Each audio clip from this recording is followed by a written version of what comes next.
Latinos. You may have heard of some, know some, even support some.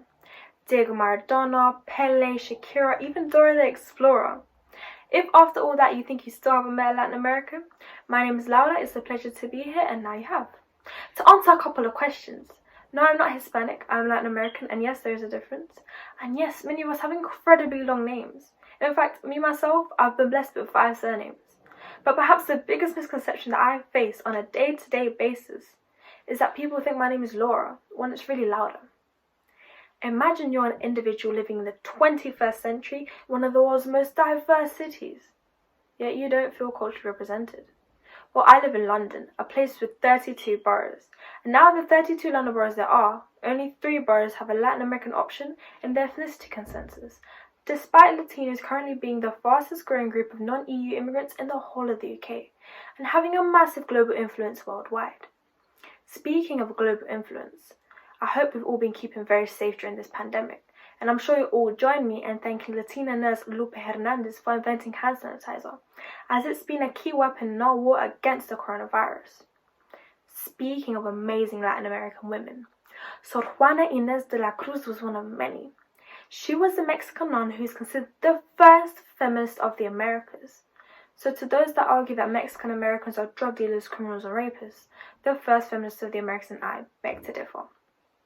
She fought for my rights, and I can now stand here as a girl and to voice my opinion.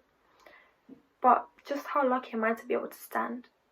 Because many of the 13,000 Latino kids currently being held in immigration detention centers in the US are crawling in cages.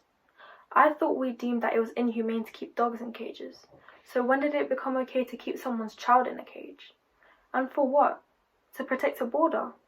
Well, once you consider that 2/3 of what is now known as America was once Mexico, that seems a bit pointless to me.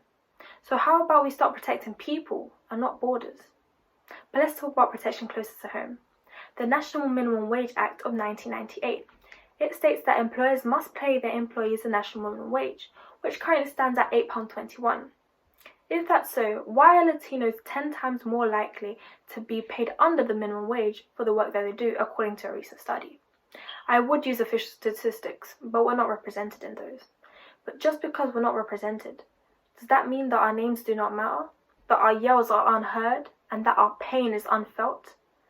Those questions I cannot answer. But there are questions I can answer. No, I'm not Hispanic, I'm Latin American. No, my name is not Laura, it's Laura, and yes, I have an incredibly long name. But yes, you'll have to say like me, and yes, you'll have to use both the accent marks. My name is Laura Proconofo Padilla Ramos Gonçalves. As Eddie Guerrero once said, long live the race, or as I prefer it, vive la raza.